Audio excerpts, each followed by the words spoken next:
All right, we're going to go ahead and get started. If everyone is ready, we'll let everyone else sort of trickle in as we do some housekeeping items.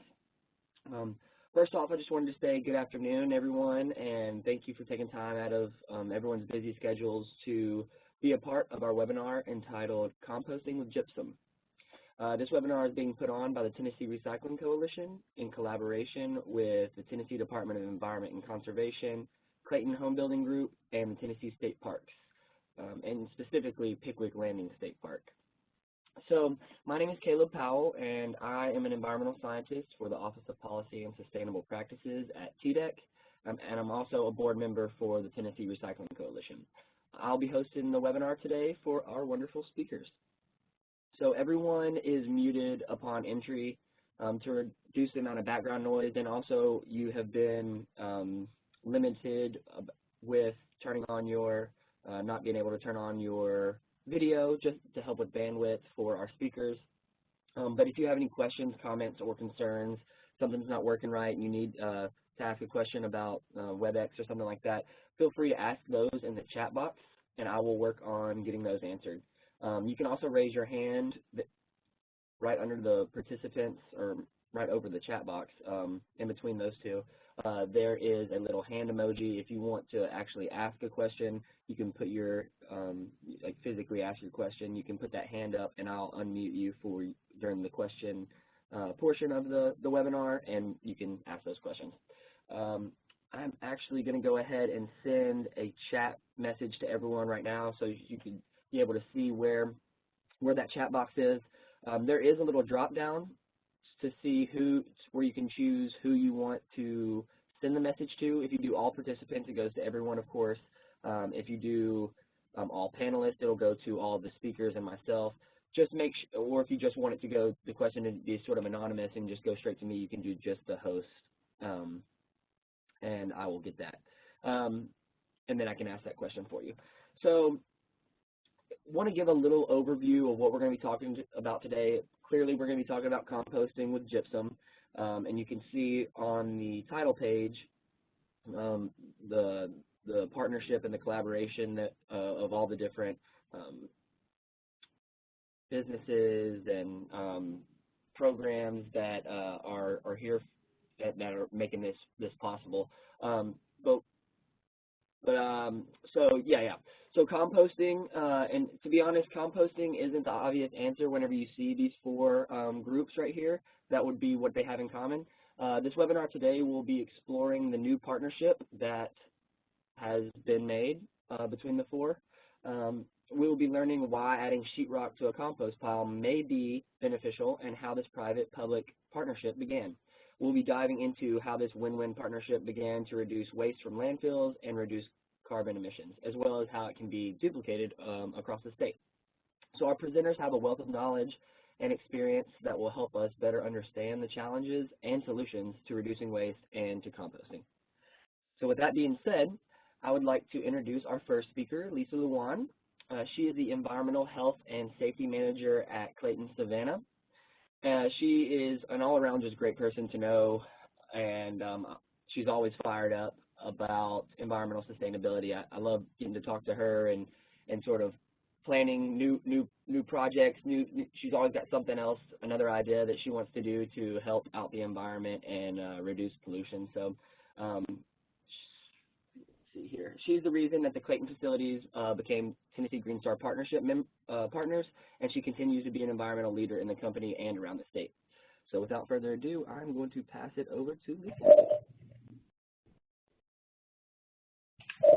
All right. Well, thank you, Caleb. Man, that was quite a welcome. I think I need to just take you everywhere I go for introductions. That's wonderful.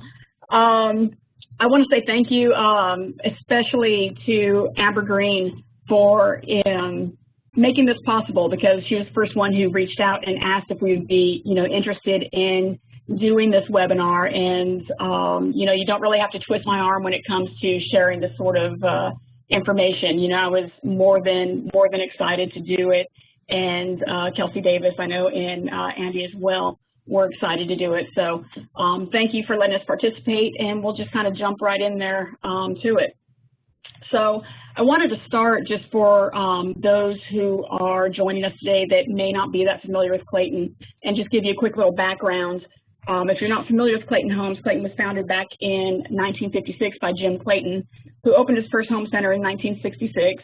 Quickly, it kind of grew into America's largest home builders, offering both on-site and off-site built homes, which include modular, manufactured, tiny homes, college dorms, military barracks, apartments, and kind of a new category of cross-mod homes. In 2003, Clayton became part of Warren Buffett's Berkshire Hathaway, and then continues today to be led by Jim Clayton's son, Kevin.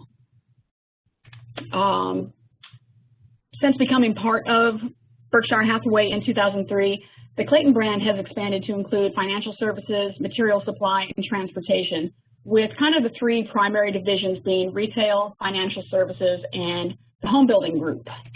The home building group, as the name would imply, is the home building component of Clayton, and is comprised of three subsidiaries that center around building homes, and that would be our manufacturing, properties, and supply. Of course, as a home building facility, we're just going to focus kind of on the manufacturing, which is comprised of 40 off-site home building facilities across the nation.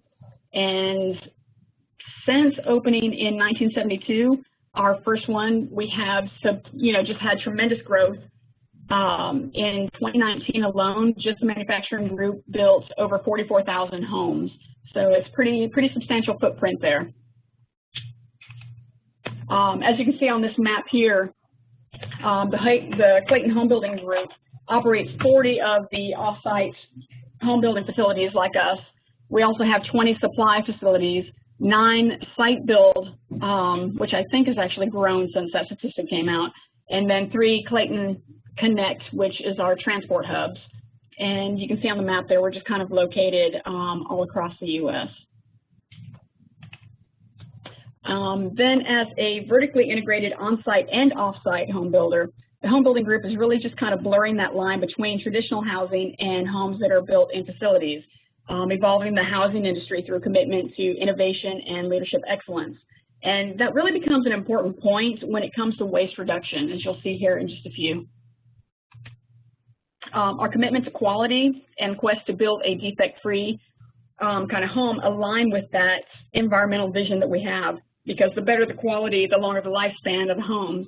The material choices that we make definitely affect the life cycle, and we take that into consideration when we choose those materials that go into our home.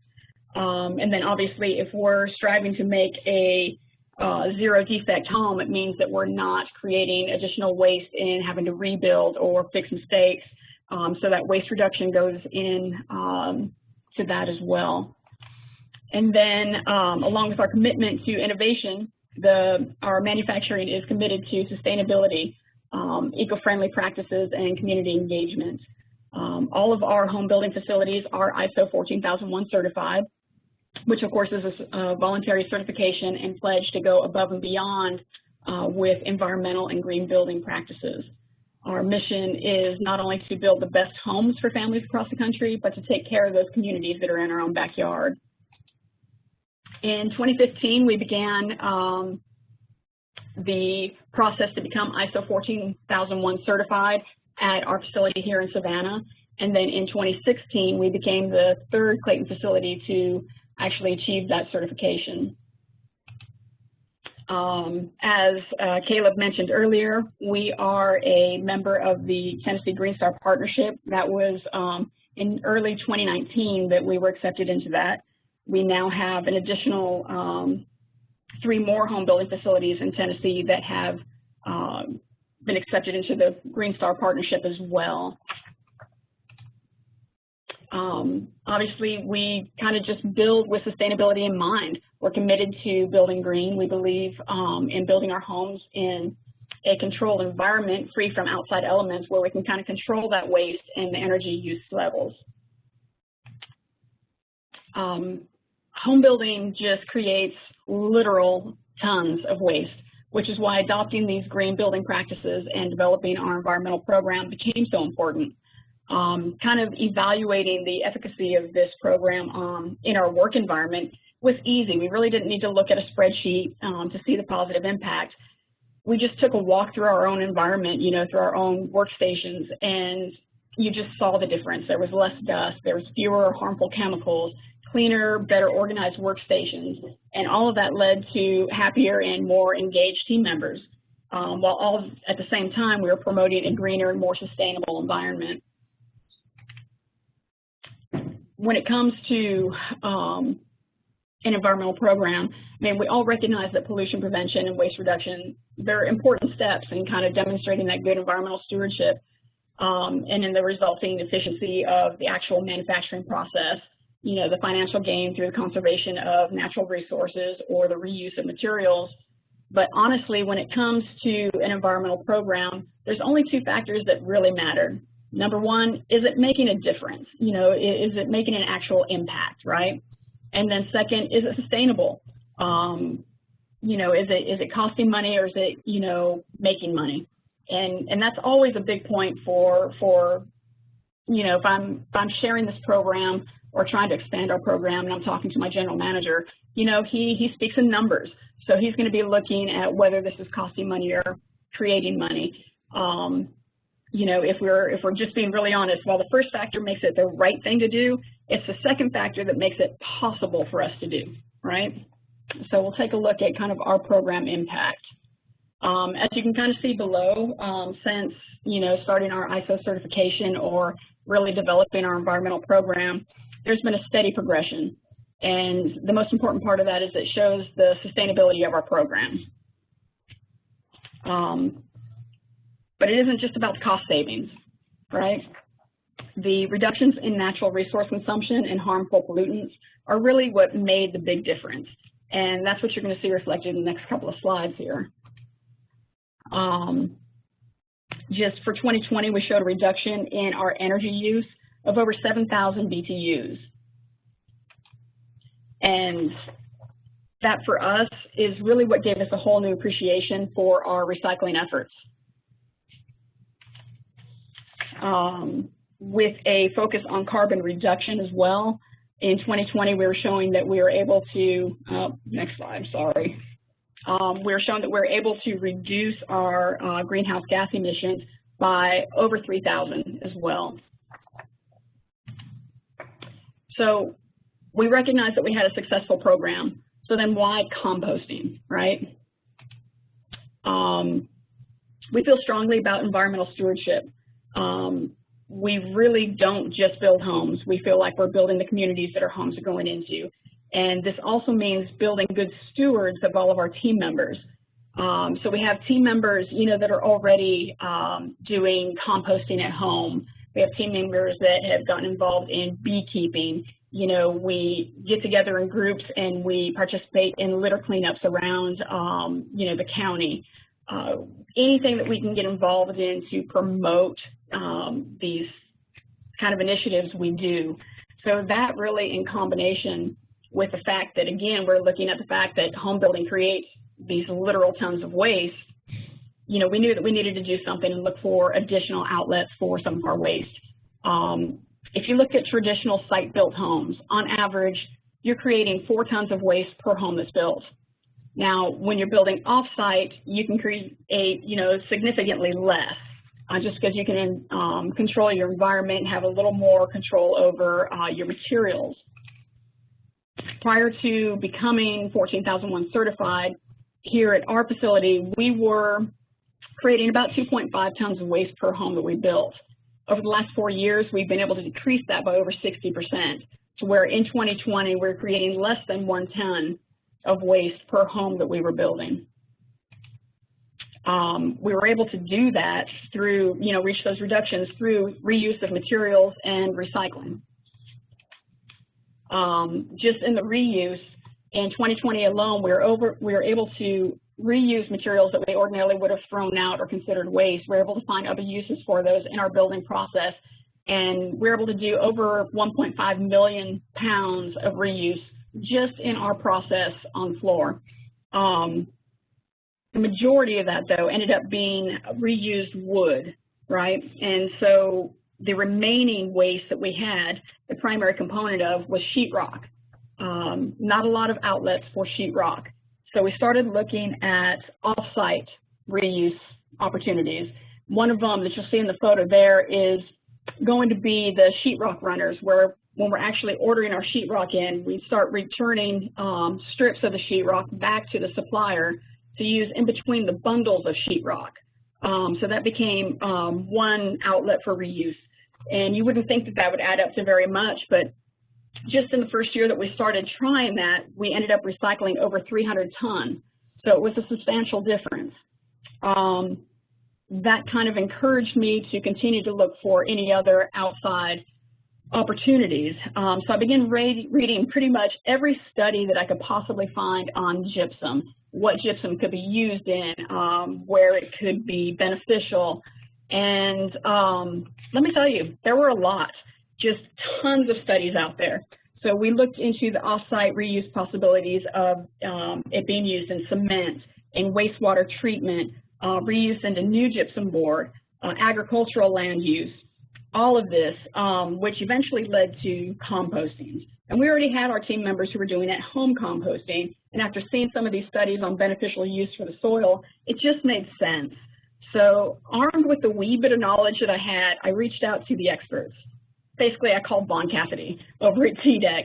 And just as a side note, if you guys aren't utilizing, you know, our friends over at TDEC, specifically in the Office of Policy and Sustainable Practices, man, you are just missing out on such a valuable resource, because you have all these experts that are there just wanting to help you, wanting to answer your questions, wanting to, you know, link arms and team up with you on any project. So that's always my first call.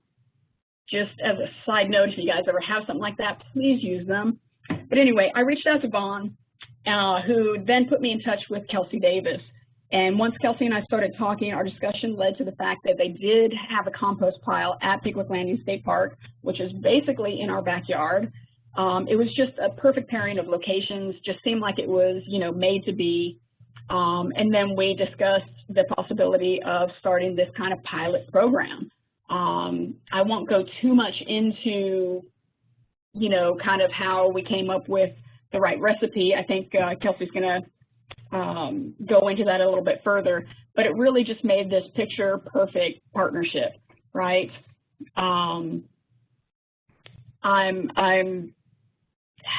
Like, I want to say more about the composting, but I kind of don't want to steal their thunder there. So I'm going to skip over a little bit about the actual process of coming up with that and how the compost pile is maintained and such.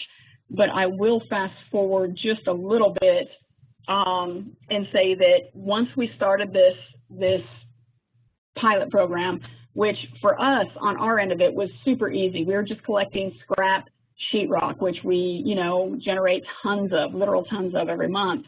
So it was very easy for us to collect and just deliver over to the park.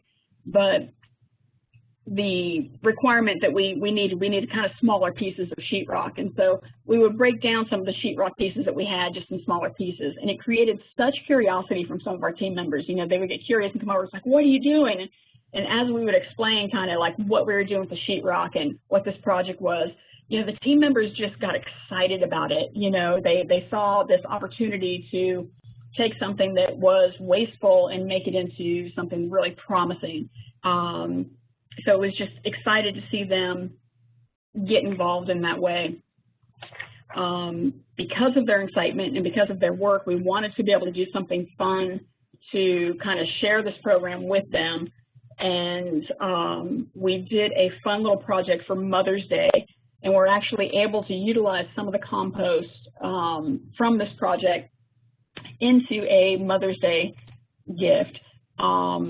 We did these little potting plants with some of the potting soil.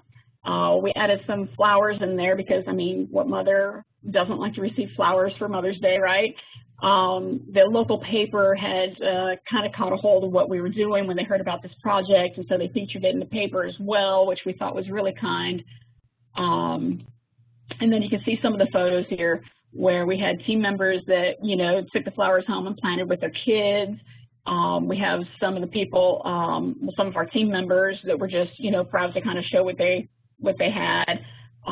We shared some of these as well with the state park, with some of the women in the restaurant who are collecting the food scraps that are going as part of this pile. It was just really fun, and each individual that we were able to share that with, when they read the little card inside and they realized, you know, what this was from and how they played a part of it, it was just really cool to see, you know, how proud they were to participate in it, and just kind of their excitement in seeing just a physical representation of it. I can hands down tell you, you know, we've done a lot of really neat projects over the years, but this has got to be one of my absolute favorites that we've done. As far as Clayton goes, I mean, for us, you know, the housing industry is transforming. You know, the off-site construction methods, you know, they're continuing to change and evolve, and those lines between off-site and on-site, they're just continuing to blur. As such, you know, we continue to be a leader in the housing industry, and we're excited to, you know, continue to push those lines of affordability solutions and building greener homes, more sustainable homes in a more sustainable fashion. And the more outlets that we can find like this, especially pairing up with other community members and being able to replicate this, as I think Kelsey will tell you, we're looking at replicating this at other state parks across the state already. It's just exciting, and I'm proud to be a part of it. And I think at this point, Caleb, I will let Kelsey kind of go a little bit more into the composting end of it. Well, Lisa, thank you so much. And I don't have any questions right now, but if you guys have any questions for Lisa, make sure to send those in the chat box, and we'll do a sort of question and answer section at the end of the webinar. You know, whenever we first met, Lisa, I had this idea of what, like, you know, off-site houses were, and getting to go to your facility and see how things are done completely changed my mind on, you know, the off-site building. I'm currently, my fiance and I are currently building a home right now, and, you know, we're running into so much issues with the weather, and, you know, and you guys don't have that kind of issue. It's the most efficient building process that I've seen. It's just like the houses are on like a you know, little conveyor belt and just getting everything completely done. I think whenever I was there for, you know, a couple hours, a whole house got built in just the time that I was there for my visit. So super thankful for what you do. You're always, like that one slide showed, all the research that you had done. It doesn't go unseen, and we're very appreciative for it. So hopefully we'll get some questions for you. And next we have Kelsey Davis, which was already mentioned before. Kelsey is an environmental scientist with the Office of Policy and Sustainable Practices, where her primary focus is co-managing the Go Green With Us program in the Tennessee State Parks. She also works to promote environmental awareness through sustainable events, workshops, trainings, and technical assistance. Her prior experience and training includes solid waste management and recycling, green building, and ecological economics. She also holds her LEED Green Associate credential, and she also holds a Bachelor of Science in Business Economics from the University of Memphis and a Master's in Sustainability from David Lipscomb University. So without further ado, I am passing it over to you, Kelsey. We're excited to hear from you. Thank you, Caleb. Again, that was an awesome introduction. Hi, everyone. So as he said, I'm an environmental consultant for the Office of Policy and Sustainable Practices. To get everything going, I'm going to briefly discuss what our office does. So as Lisa mentioned, yes, please feel free to use us as your own personal technical assistance office. That's kind of what we do. We are a non-regulatory division of TDEC. So we focus on several different programs that provide education and outreach to the state of Tennessee, to communities, businesses, institutions, and then we also have recognition programs for our members. So three of the programs that I want to highlight today that kind of led us to this partnership that we're also excited about is the Go Green With Us program, which Caleb already mentioned that I co-manage that program with Robin Peeler, which is an area manager for the Tennessee State Parks, and then the Tennessee Green Star Partnership, and the Tennessee Materials Marketplace Program. So the Go Green With Us program began as a recycling initiative actually in 2015 for the Tennessee State Parks. And we got really positive feedback, and it kind of grew into a fully comprehensive sustainability program. And as of 2018, that program is mandatory for all 56 state parks. So all 56 parks follow these comprehensive guidelines that we have set. They have 9 different categories that kind of focus on implementing sustainable operations throughout the entire park system. Part of that program incorporated pre-existing certifications and other programs that existed. We didn't want to reinvent the wheel, so we just kind of chose some really awesome programs to include in the Go Green With Us program. And one of those programs is the EPA's Food Recovery Challenge. So hopefully some of you guys have heard of this. It is a really awesome program where basically they have a set of guidelines where you can reduce your food waste. So there are 2 different participants. There are endorsers and then actual participants. Our office is an endorser because we don't actually produce any food waste. So instead we provide technical assistance and we promote the program. Then we have the Tennessee State Parks, which are registered as participants because they actually produce food waste.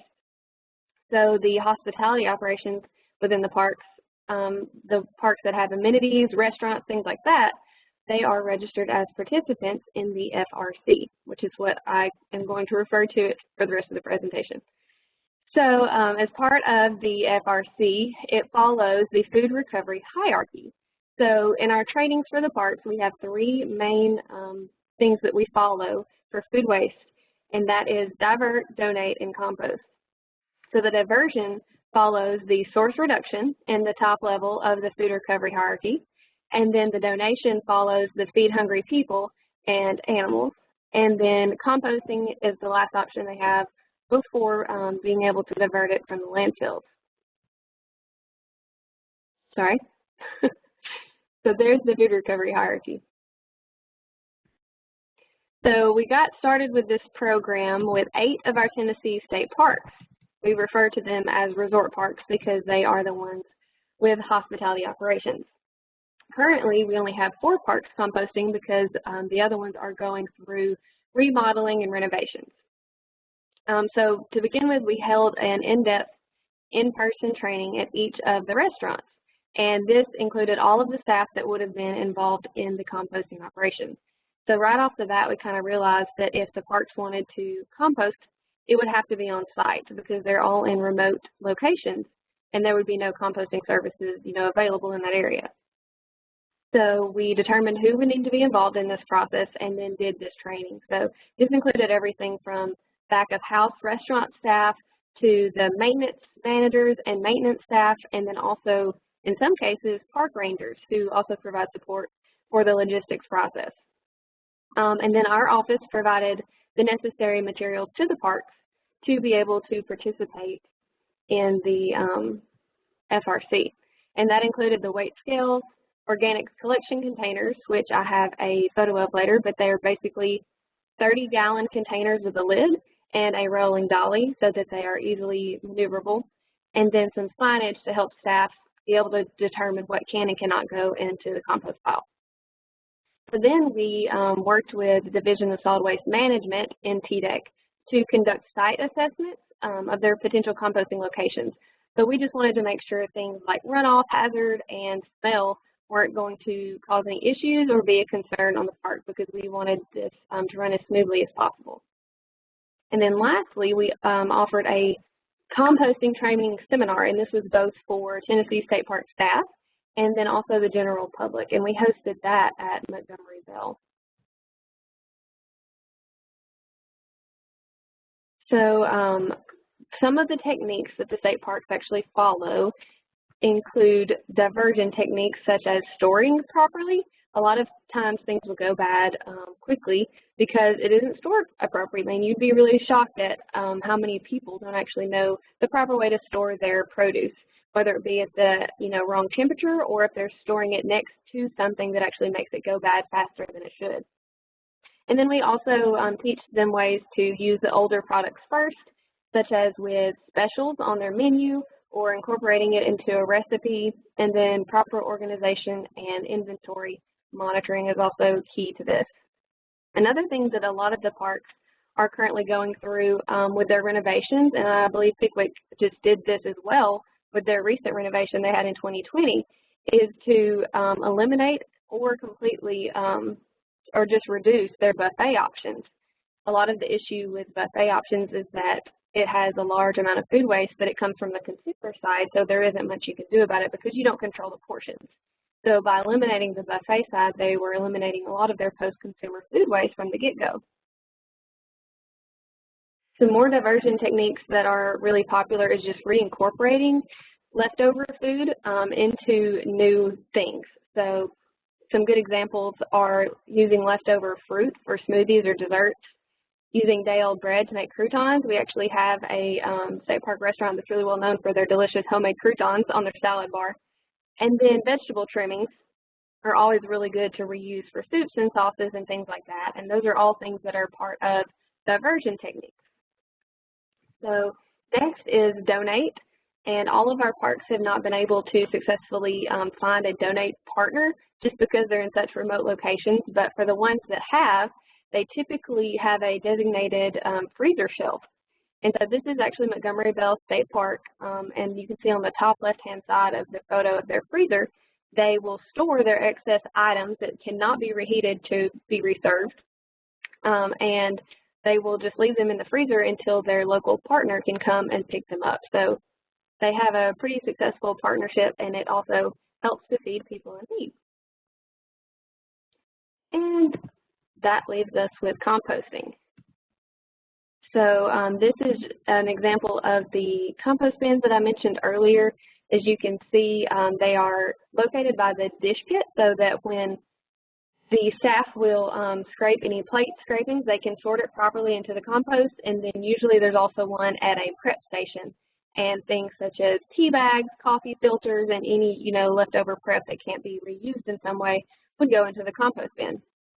And then we also have some examples of signage within the kitchens at the state parks. And so one of those is for pre-consumer, and then the other one is for post-consumer scraps. And not all of the parks are currently taking post-consumer scraps, but the ones that have, they find that the majority of their food waste comes from the post-consumer because unfortunately there's not much you can do to control that. So these are some examples of the compost piles at some of our parks. So the upper left-hand one is actually from Pickwick Landing, I think back in like 2018, maybe 2019.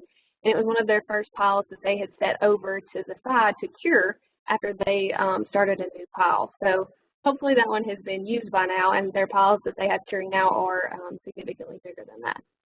The one on the right-hand side is Natchez Trace, and they're one of our parks that do not have any equipment available to manage their compost. So they are doing it in a windrow style. And basically what that means is they are just stretching out their compost into a long row to where it can still kind of generate heat, but it doesn't get so big that you can't manage it yourself without equipment.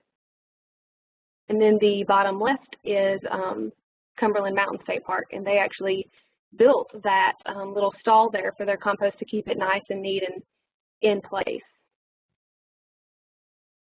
Okay, so now I'm going to go to a different program, and then we will revisit the composting.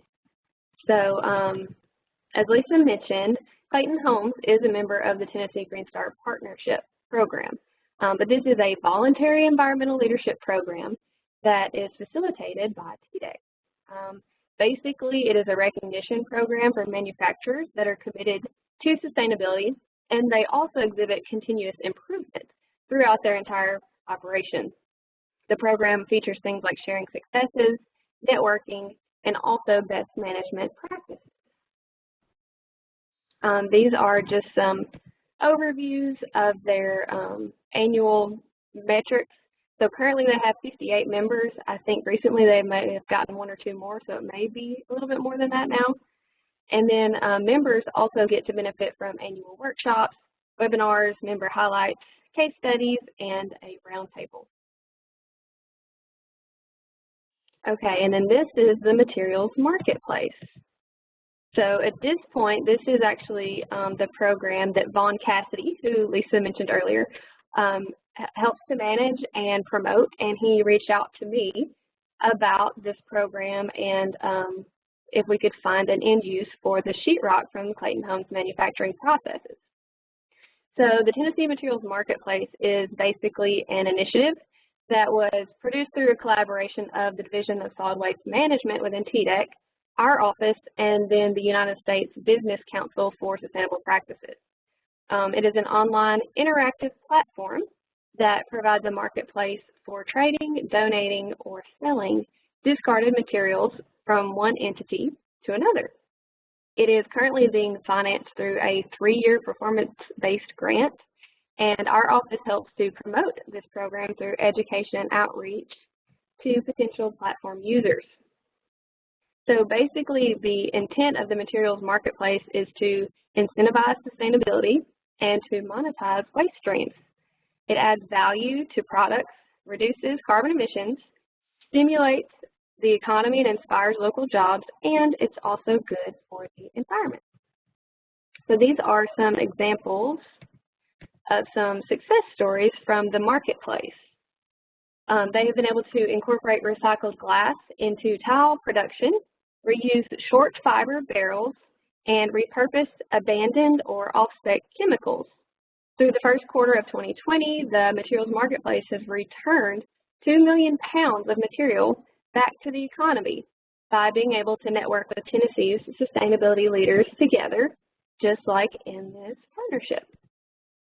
So Clayton Homes was a member of the TGSP program, and through the materials marketplace program and the existing Go Green With Us program that Pickwick Landing was already being able to participate in, they all basically formed together into one, which formed this partnership where Clayton Homes has been able to successfully divert their sheetrock waste to the compost pile at Pickwick Landing State Park. So that's kind of the long story of how this partnership came to be. And so what we did was, after we kind of got the go-ahead for us adding sheetrock to the compost, I worked with the Division of Solid Waste Management to basically come up with a successful composting ratio. So we wanted to be able to maintain the balanced composting recipe that they had already developed and make sure that, you know, the compost would be able to still break down in the same speed and fashion and still be usable within the park as it was previously. So this is Pickwick Landing's compost pile prior to the Gypsum partnership. So what they had done is developed this sort of stall using the concrete dividers. And then on the backhand side, which you can't see, but there's a ramp leading up to it, and so they will back up their trucks to the ramp and then able to dump their food scraps into the compost pile and then add the wood chips there and then manage it on site right there. So Pickwick Landing began reducing their food waste in 2017 and then began with their composting efforts on site in 2018. So since inception of this program, they have been able to divert a total of over 40 tons of food waste from the landfill, and that includes when the restaurant was temporarily closed for renovations in 2020. So we are really excited to see how much we're able to divert total now, including the sheetrock waste as well. So the main ingredient in sheetrock is gypsum, surprise, surprise. And through doing a little bit of research and consulting with Robert Wadley in the Division of Solid Waste Management, we found out that, surprisingly, not only can it be added to a compost pile in appropriate portions like everything else, but it can also add nutrients. So several studies that we found said that gypsum can actually aid in reducing nitrogen loss. And by retaining the nitrogen in your compost, it can help to increase your heat and reduce unpleasant odor. Using gypsum can also add additional nutrients such as calcium, sulfur, and trace minerals to your finished compost product. So the park staff previously used a ratio of 3:1 wood chips to food scraps. So what we did was take their current volumes and use that as a composting calculator to be able to determine how many, well, we did it in gallons, so the volume of gypsum that they would be able to accept to where it wouldn't mess up their ratio. So what we calculated based on their average food scraps on a monthly basis was that they would be able to donate 21 gallons of gypsum on a monthly basis. So that's about 48 to 49 pounds of drywall per month. And so park manager Andy Wright, who's on the call with us today, and their facilities supervisor Greg Martin will be maintaining the compost pile on site. So they will be responsible for adding the proper ratios, making sure that it stays turned and everything, and then the Clayton Homes team will be responsible for transporting the gypsum in the proper volumes.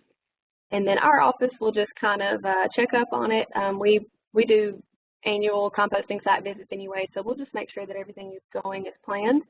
But so far, this is a very successful pilot program, and as Lisa mentioned, we're really excited to be able to hopefully expand it to several other state park locations, and that way we can help other sites reduce their waste as well, and then also have a beneficial end use for this compost. As you can see, they've already gotten creative and used the compost for that awesome Mother's Day thing, but a lot of the parks use it for beautification projects on site and other donations. So it's really cool to have a successful pilot program so far. And hopefully this first compost pile will be ready in about 5 months. That's one of the reasons we wanted to be able to, we wanted them to reduce the gypsum size for the compost so that it would break down at the same ratio. If it had been in bigger sheets, it could have caused issues with how fast their compost was breaking down, and then it would have taken longer to manage. So I think so far that it's been going very well. And yeah. I think thanks, Becky. Let's see.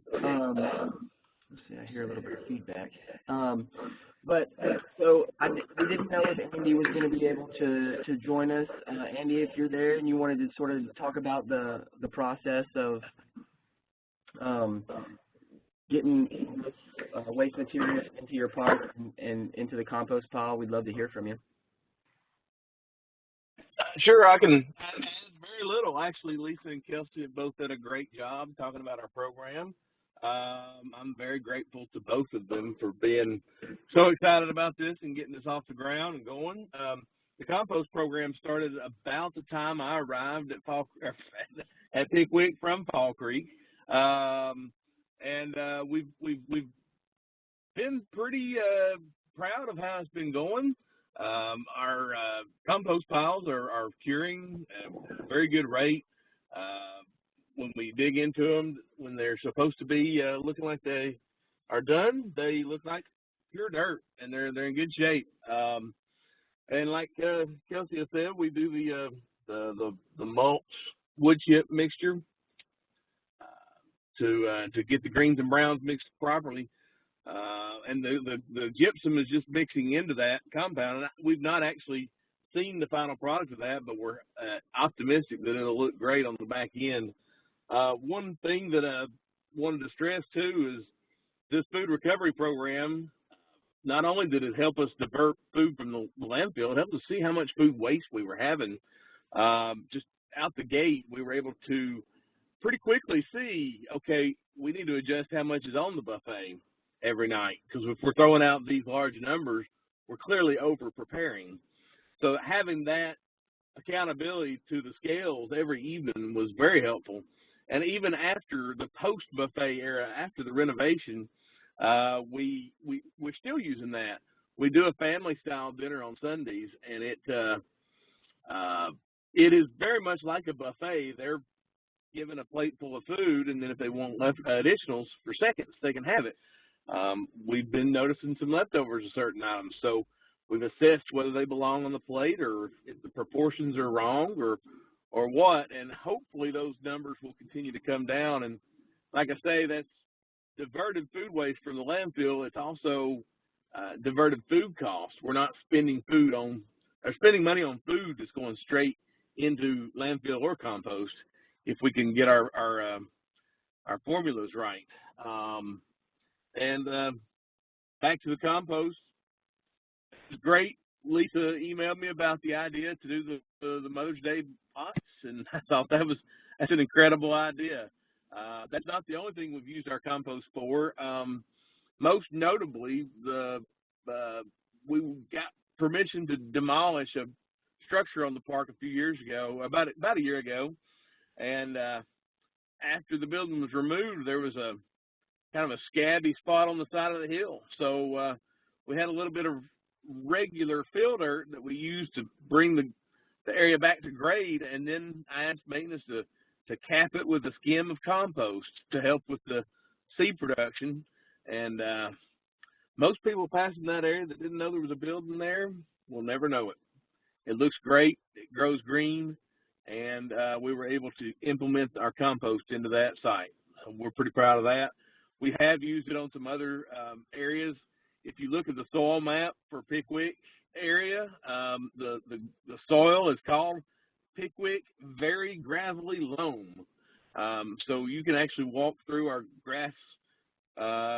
grassy areas, lawns on the park, and if you look close, you see a lot of dirt with the few blades of grass mixed here and there. So we hope to, as our compost develops and we have a fair amount available, to continue to use that as a supplement to our soils to help us have a prettier park. So it doesn't even leave the park in most cases. We're just folding it right back in and using it to help make the park look better. Thanks for that insight, Andy. And I'm sorry for not introducing. Andy Wright is the park manager at Pickwick Landing State Park. That probably was mentioned, but and if you guys haven't been to Pickwick, it's an amazing park. They've got a lot of stuff a lot of beautiful areas there to enjoy nature, Tennessee's beauty, and then of course they're also on the front end of reducing waste. And so really appreciate your insight there, Andy, and all that you're doing to make that park a better place.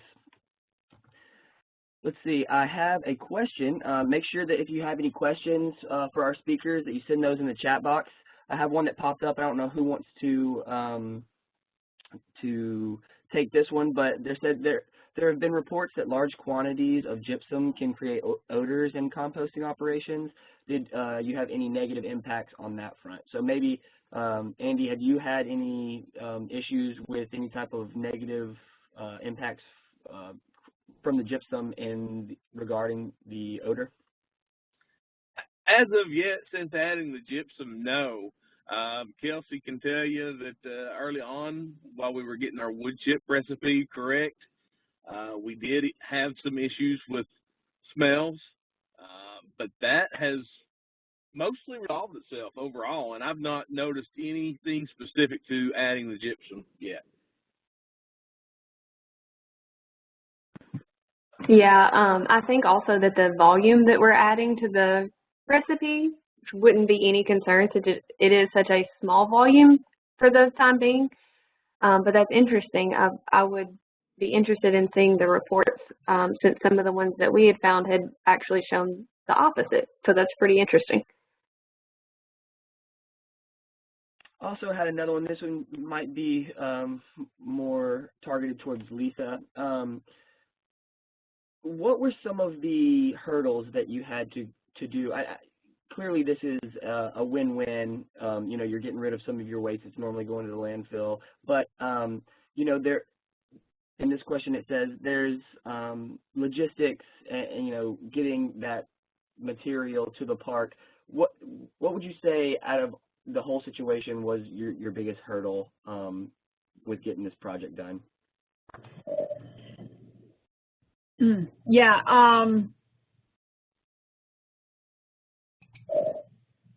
Okay, I'm sorry, can you hear me? Yes, ma'am. Okay.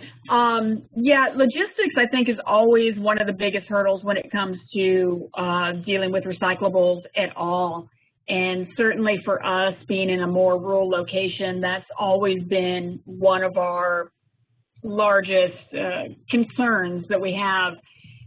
certainly there's opportunities out there for recycling, but when you're in a rural area like this, logistics is always number one. We're very fortunate that this park is in such close proximity. Really, I think our location just forced us to be a little more creative and think about solutions that we can do on site or literally within our own community. And that's how this really took place. The park is, you know, maybe a 10-minute drive from our location here, from our home building facility. So we're able to just transport it ourselves in one of our service trucks. I think I've taken the first 2, you know, months that we've done, I've personally taken it over there just because I enjoy seeing the process, and I wanted to see it firsthand.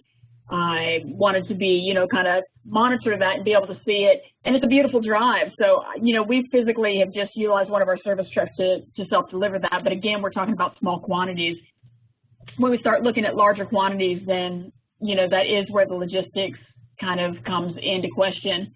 And for some sites, that's going to be a financial matter if they're willing to spend the money on the logistics. For us, it was more as a case of just it's the right thing to do, and it's supporting our community, and it's a great partnership. So even if it was an expense for us, it was it would be well worth it. We're fortunate that it's not really an expense other than just a time expense. But you know, it's going to be different, I think, for each person just based on where they're located. But I would highly recommend just kind of thinking a little more creatively and looking at solutions that you can do on site or with your neighbors. And that's one of the things I always try to do is really get involved in the local community, because you don't know what needs are out there or what solutions are right next door. And that's kind of how we found this with the park. Yeah, I think it's so cool because a lot of our, you know, we have 56 state parks here in Tennessee, with a lot of them being in these rural areas.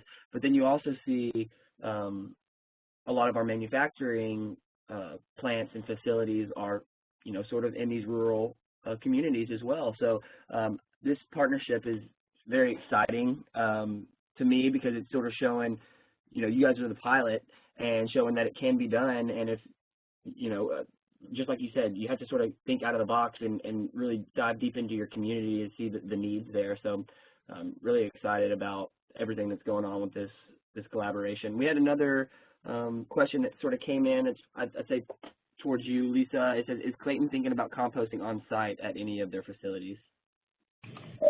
Hey, that's a great question. I would say that is not out of the realm of possibility.